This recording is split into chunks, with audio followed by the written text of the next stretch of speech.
If we just found a way to make another play, one more play in the fourth quarter, one stop, a lot of opportunities. As we got out to that 21-0 lead, and I don't believe our guys stopped playing hard. We kept playing hard. We just quit making plays. We didn't make the plays throughout the rest of the game that we were making early. I think our defense wore down a little bit. The first half defense played exceptionally well. I think they had 150 yards throwing the football in the first half, which for them is not very good. And they threw 7 or 8 receivers at us the entire game, and we played with 4 corners, and that's really our depth at corner. We got 4 guys that are ready to play, and I think they wore out a little bit. But that's behind us now. Got to move forward. It's on to UCLA, a top 10 team, big challenge on the road in the Rose Bowl. They're a team that's loaded top to bottom. Virtually every position's got exceptional players. Quarterback's exceptional, Hundley. Just like every other quarterback, it seems like in this conference. But it'll be a big challenge for us, and so we move on. We move forward. Well, like I said, it's the throwing game, and we got to be more productive throwing the football. The protection wasn't bad; it wasn't great, but it wasn't bad.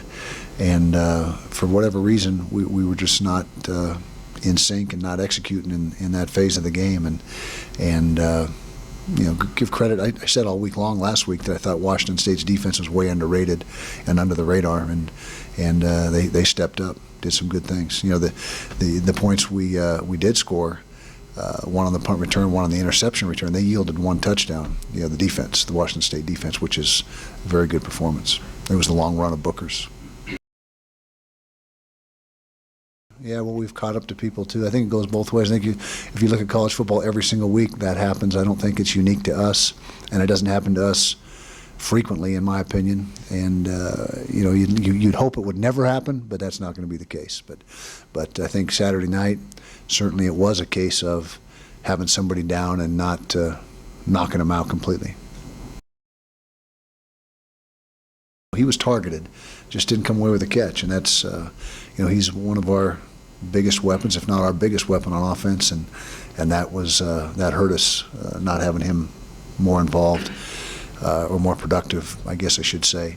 And we just seemed out of sync in the throwing game all night long. We just never, the run game was pretty good. Booker had a big night, 170-something yards, and did some good things there. But in this league, you got to be able to throw the ball consistently week in and week out, and we didn't do that Saturday night. Well, everyone's disappointed. Everyone's frustrated, as you'd expect. Nobody, if you got a team that losing doesn't bother them, you got an issue. And so, but like I said, as soon as we get them back today, this afternoon, we got to put it behind us and move forward. And that's the nature of the business. You can't dwell on a loss for days and days, or you can't play backwards. You got to play forward, as Jerry Sloan would say. And that's what we plan on doing, and I think our guys are resilient, both the players and the coaching staff, and that's what we have to be in this case. UCLA certainly gets our attention. I think they're, like I mentioned earlier, they're a top 10 football team, and there's no time to feel sorry for ourselves. There's nothing to do but move forward. You can't press rewind. There is no rewind button in life, and so you gotta forget about it, but you gotta learn from it. At the same time, you gotta learn from your mistakes and understand that, but you can't sit there and sulk and dwell on it, and so we've got to move forward, and we will. We came in early today and watched the film with the players, and picking up this afternoon will be all about UCLA moving forward. We sure hope so. Yeah, we sure hope so, and we'd have to. I can't. We won't know for sure. We don't know for sure right now. I can tell you that, but we hope to have him back. He's a very good player, and it'd be great to get him back. Well, we're taking a look at all possibilities, and Kendall, in hindsight, probably should have got a couple series in the game Saturday, but we're looking for every and any answer we can come up with offensively. And in the first 2 games, we played very well offensively. Now we realize that the degree of difficulty increased, but we just think we need. And when we had chances to make plays Saturday night, and we had a chance 3 or 4 times to connect deep, and just weren't able to do it.